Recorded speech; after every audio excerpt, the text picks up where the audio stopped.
I must begin by thanking the Chief Minister of Andhra Pradesh for his own personal support and for the support of the government of Andhra Pradesh in organizing this event.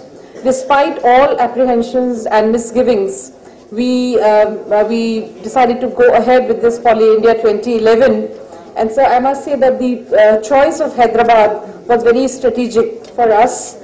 It represented a little shift from exhibitions of this sector which have been concentrated either in Delhi or in Mumbai, and it is for the very first time that we felt that the southern states also needed an event of this kind, and we picked Hyderabad for its infrastructure, for its enabling environment, and above all for the support that was provided to us and to FICCI by the government of Andhra Pradesh.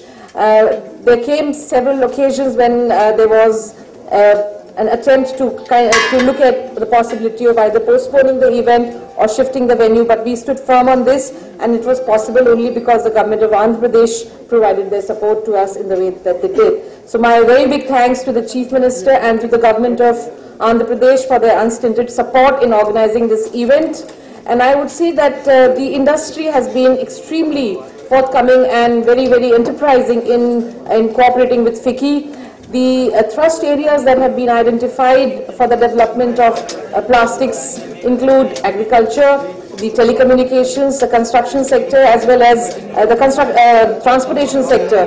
And the idea was that all stakeholders in these thrust areas must be provided a platform for their networking, for an area where they can share their new discoveries or their new plans and business opportunities. So this is in keeping with the plan for PCPIR, and we are expecting that once we have some kind of an anchor tenant coming in, the downstream, the derivatives industry will come in, and therefore this event will become bigger than what it has been in the first instance. Thanks to everybody. Thank you to FICCI and the organizers. IPMA, I must not forget to thank the All India Plastic Manufacturers Associations, the Tamil Nadu Plastic Manufacturers Association, the Andhra Pradesh Plastic Manufacturers Association, and all the others whom I have forgotten to mention by name. But thanks to everyone, this has been possible, and I hope that the next 2 days are going to be very fruitful and will provide the right platform for you to establish your networks for investment and for business opportunities. Thank you very much.